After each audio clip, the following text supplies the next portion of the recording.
कैसी है मेरी बेटी? बेटा मुझे तो रात दिन तुम्हारी फिक्र खाए जा रही थी।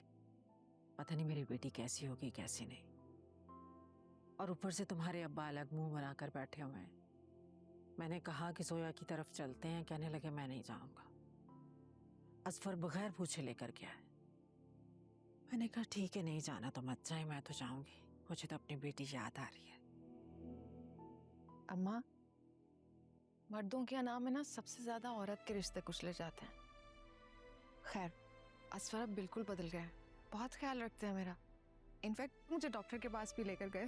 माशाल्लाह, ये तो बहुत अच्छी बात है। बेटा उसे कहो आके तुम्हारे अब्बा से भी मिल ले ताकि बात खत्म हो। मैंने कहा था आजकल काम में थोड़ा बिजी हैं, कह रहे थे किसी वीकेंड पे चलेंगे। एक तो मुझे समझ नहीं आती असफर की कि वो आखिर काम क्या करता है।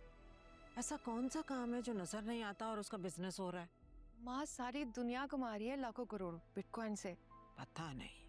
वैसे देखा आपने हाज आंटी के वजीफे का कमाल? अल्लाह के कलाम में बहुत बरकत है, बस इंसान का ईमान मजबूत होना चाहिए, फिर कुदरत अपने मुर्जे तो दिखाती है। अम्मा, लेकिन मुझे लगता है इसकी बड़ी वजह मेरी दूसरी औलाद भी है। बड़े बूढ़े ठीक कहते हैं, औलाद मर्द के पांव की बेड़ी होती है, बड़े बड़े सुधर जाते हैं। जी अम्मा, ठीक कहती हैं आप।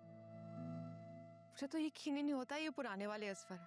रात को मैंने बोला मेरे पाँव में दर्द हो रहा है तो पीछे ही पड़ गए, कहते लाओ मैं दबाता हूँ। इतनी मुश्किल से जान छुड़ाई ना। बेटा पान दबाने मत बैठ जाना किसी दिन। शौहर सर का ताज होता है, उसका बहुत बड़ा रुतबा है।